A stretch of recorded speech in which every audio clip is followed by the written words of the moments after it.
What's up, guys? Back again with another series. We're going to learn Python now. So I've become interested in the language and I'm pretty new to it myself, but I'm going to thoroughly teach you it just like I'll thoroughly learn it.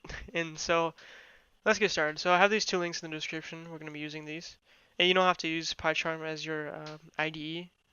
IDE being your integrated development environment, which is like a environment, like an editor meant for that language, that specific language. Basically, that's the best way I can explain it.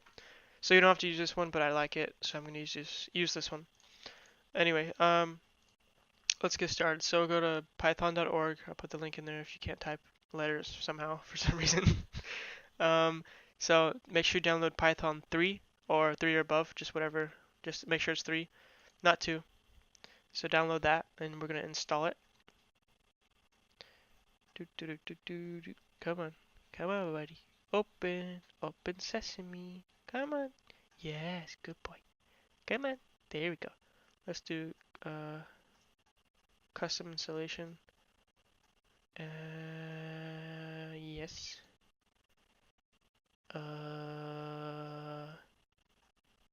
Yes. Make sure you have that. You could do that if you want to, I guess.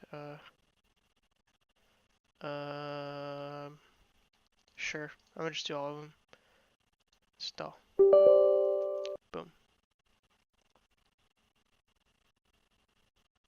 So once it's done installing, I'll be right back. Okay, so it's done installing. Let's use this here. There we go. So now let's close it. All done. So we can move on now. Let's actually open up something called Windows PowerShell.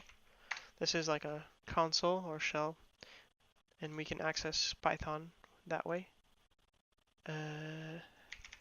Okay, now we can start typing, I think. Nope. Okay, now. So we can type commands like blah blah blah. So yeah, we get this error here, and then we could, since we installed Python, we could do Python now, and now we can use it. So let's test that it works by doing like an operation here. So 2 plus 2, hopefully you know that equals 4, or like 6 divided by 3 is 2, pretty cool. And so anyway, so now we can use it and run Python files. So we can close this. I don't know how to close it actually. Oh, quit, like that. There we go. So that quits.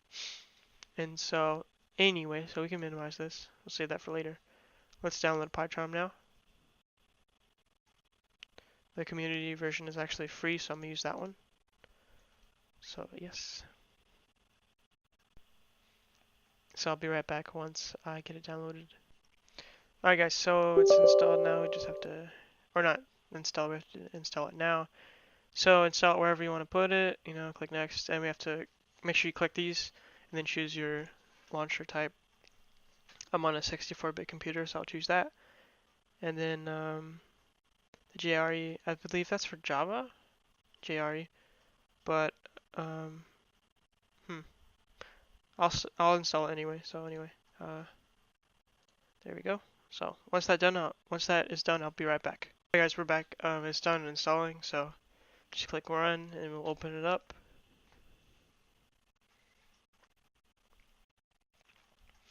And just click OK if you want to, if it's your first time installing it. Yeah, whatever, it doesn't matter. Then you can choose your UI theme. I'm gonna choose dark because I like it dark.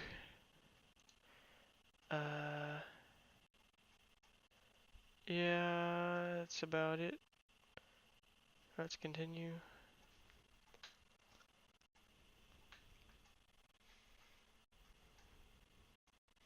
Okay, so we're gonna create a new project.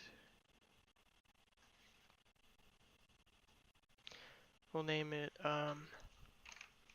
episode 1. Oh wait, I got it. Fuck. Alright.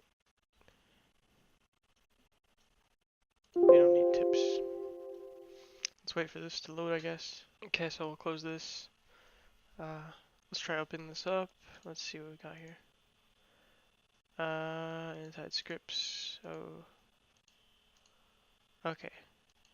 So I don't think we need this. So we can just delete this, I believe.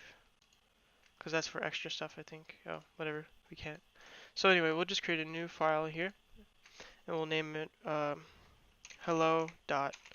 You can name the file, like, instead of hello, you can have whatever you want, but you have to have the extension py. That's a Python file. So click OK, and then we can start doing some code. So if we type something random here, let's see what happens. Let's save that, and let's let this scan here. I think that's just gonna check it or something. So what we gotta do, we're gonna try running it through our console here. So let's find where it saves. So we're in this directory, so I'm gonna cd py projects ls. Yes, cd episode 1 ls. Okay, and then to run the py files right here. So to run it, just do python and then put the file name. So hello.py.